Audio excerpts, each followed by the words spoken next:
Hi there, Lindsay here, the Frugal Crafter. Today I'm going to show you how to make this adorable little gift box, and look what's inside. If we open up the little ribbon, it is a hot cocoa kit. We've got cocoa packets, we've got candy cane spoons, and marshmallows in here.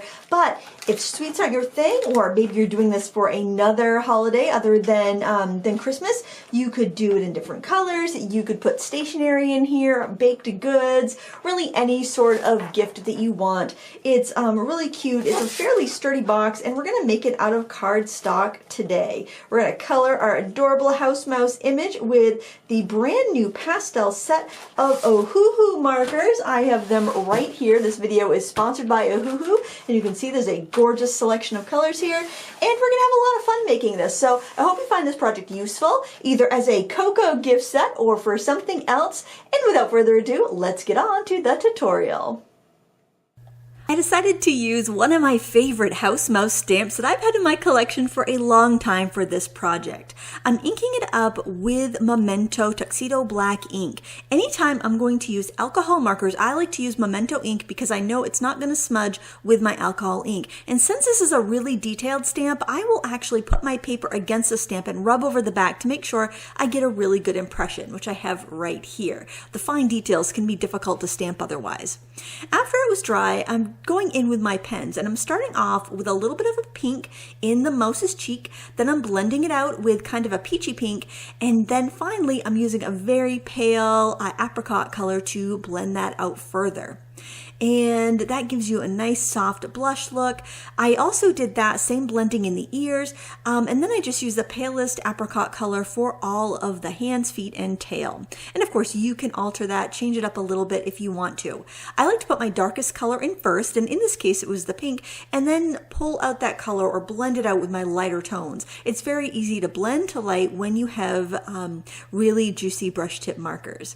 Now for the mice's bodies, I decided I would do gray or brown, and all you need for this is a couple shades of each tone.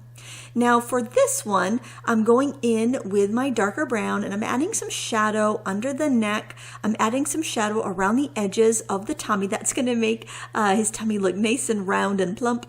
And then I went in with that lighter tone, a lighter beige tone, and I pulled that color out. Now if you want to blend out to white and get a really light center, you can go in with your colorless blender.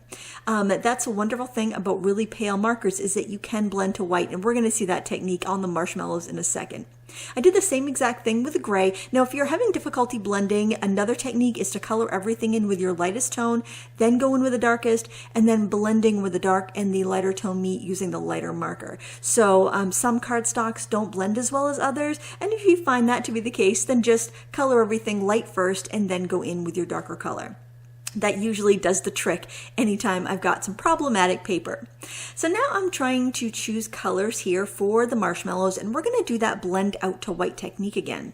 You want to start off by priming the area with your clear blender, and then take your lighter of your two colors of markers. So in this case I'm using kind of like a mid-tone lavender and a really pale kind of pinky lavender, and with a lighter color I'm pulling that in, and then I added some darker around the edge and I blended them together. Now let's see it again with this color. First, color your marshmallow with the lightest tone, then with the clear tone, then take your lighter of the blue and flick it in from the edges. Make sure you leave some of the paper unpainted so that you've got that nice bright, and then you just add a little more dark to the edge.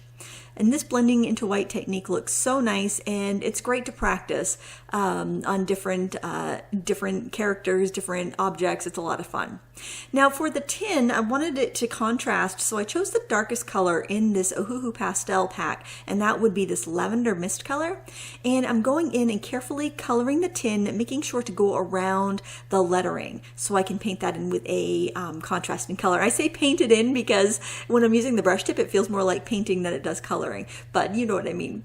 So just go in very carefully, try to work off of the wet edge. So I try to find a natural place to divide a large space like this, so I'm not going to have lines where dry ink meets wet ink, and then I'm going in with the darkest gray in the kit, and I'm adding some shadow to each of the sides, and that's going to give the tin a rounded look. And if I need to blend it more, I just take that first purple and I go right over the gray and just kind of blend it into the purple area, and it gives me a nice seamless blend.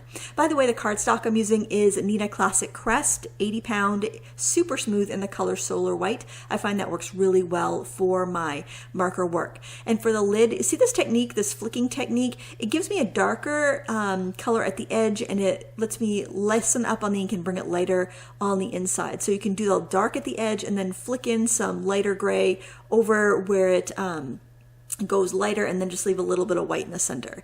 And you will get the hang of this. The more you practice with your markers, the better your marker work will get. And I want to share another tip. If you get any stray ink marks, like from your stamping on the edge of your paper, you can go in with a sand eraser or one of those erasers that you sharpen like a pencil that typewriter typists used to use. Those work so good for getting ink smudges off of your cardstock from your stamping. The alcohol ink, it won't work so well for that because that absorbs into your paper, but your stamping ink, it'll take care of those smudges like a champ. And then just to add a little bit of shadow and give my scene a little bit more depth, I'm just adding some very, very pale, cool gray shadows under the marshmallows and tin, and I think that finishes this off nicely. Now, if you wanted to, you could use a white gel pen for some highlights, or you could pop the lettering a little bit more with gel pen, but I really don't think it's necessary.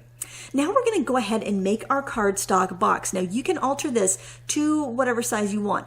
I am making a roughly 5x5 inner box with about 1/4 inch overhang.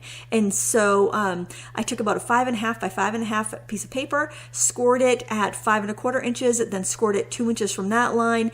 And then I had to actually add a little bit more cardstock on there to make it large enough to wrap around my box. Now don't worry if you've got to go in and trim a little off here or there to make it fit just right. That's totally fine, and your paper trimmer will do a great job at taking care of that. So now I'm seeing how the objects I wish to box up are going to look, and we've got our cover there, and I'm realizing, okay, with my gridded mat, I can see I need a 5x5 box roughly to fit the cocoa packets and these little peppermint whatchamacallit spoons. You can find those at the Dollar Tree, by the way, if you're looking for them.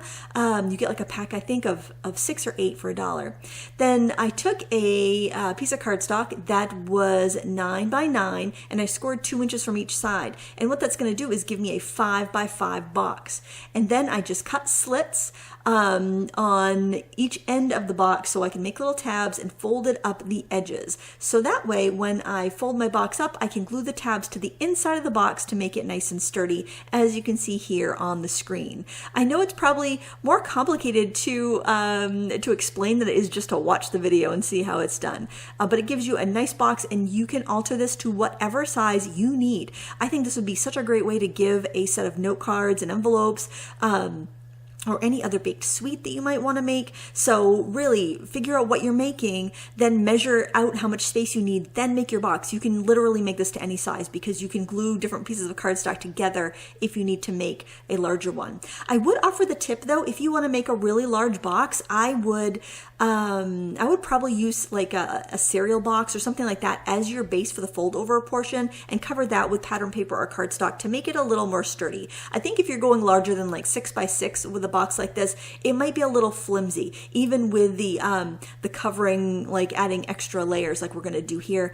I still wouldn't go much bigger without adding like a cardboard support to mine. So I'm taking some of the pink cardstock and just covering the lid and the side and the bottom of the box just to give it a little bit of extra thickness and depth. Of course, you could use whatever pattern paper you like for that. The more, the better. It's just going to give it a little bit better of a durability and sturdiness. You could even go around the edges with washi tape to finish them off and give them a little bit of extra sturdiness as well. Now I'm cutting roughly 2 9-inch pieces of grosgrain ribbon. Grosgrain is really nice because it doesn't fray, and I'm going to be adhering them on the top lid between my pieces of the cardstock I made the wraparound thing with, and also the cover piece. And now I'm gluing the other piece of ribbon to the bottom of our fold over on the inside of the box, so we'll have our little tie closure. You want to do that before you glue your before you glue the inner box in, so it will be kind of trapped in there and it'll look nice and tidy. So now I'm trying to figure out, how am I going to fit this cute little mouse scene onto my box? I'm trying to figure out how it will look nice. So I've matted it on some mint green cardstock. I'm just kind of going off of the pastel colors that I colored my image with and kind of making it match that way. And I'm trying to decide whether I want the mice to go this way and have like the tie ribbon on the bottom of the box, or if I want to have it go the other way and have the tie ribbon on the side. And don't skimp on adhesive. I'm using my ATG adhesive, but you know, I think it would be a better idea to use score tape because it's a little bit stronger, or use like a you know, a strong like tacky glue or something like that, because when you're opening and closing that box, it does get a little wear and tear. So stronger glue is better.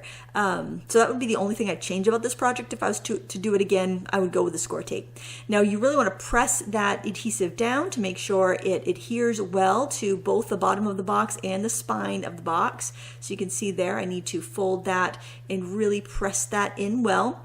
And then you'll just have one little movable area and it should save a little wear and tear. And there you can see when you tie the ribbon together, it holds the box closed and it looks kind of like a book. I think that's really kind of sweet. It reminds me of, do you remember like being in grade school and getting the Lifesavers gift books? Do you remember those? Oh, I used to love those.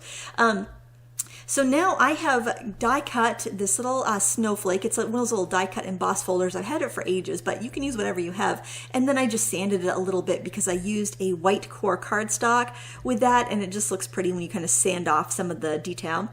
And I'm going to use one on the front of the booklet for a, I'm calling it a booklet now, the box, for a decoration. And then I'm going to put 3 on the side of the spine. And that would look really pretty just set up on a mantle as well. So it can be a decoration after it's a gift, which I think is really nice. And now I'm putting the goodies inside the box, and look how nicely they fit because we made this custom to our specifications. So if you're making stationery, you want it maybe a little taller and skinnier, or you're doing cookies and you want it longer and thicker, you can totally do it however you want to do it and make it fit what you are trying to gift, which I love that personal quality. I felt that this just needed a little something extra, so I dug into my embellishment drawer and found some rhinestones and some little book plates, and I liked the way that looked, but it wasn't exactly what I wanted. But then I remembered I had this rubber stamp that said coffee, tea, cocoa, 5 cents, and I thought that would just be so pretty on the front of this, and we could even write a to and from on that if we wanted to.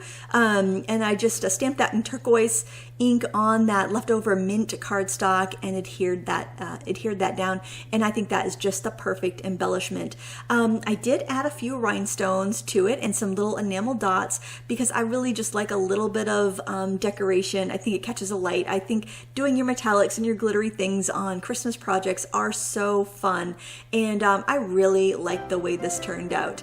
I think this is a fun way to gift all sorts of things, and you could even make a bunch of matching ones if you had a bunch of people you wanted to gift to, and then they could sit on the mantle until Christmas time. I want to thank Ohuhu for sponsoring this video. I hope you enjoyed this project idea and you make it your own with the supplies you have. Thanks again for watching. Please give me a thumbs up before you go. Until next time, happy crafting.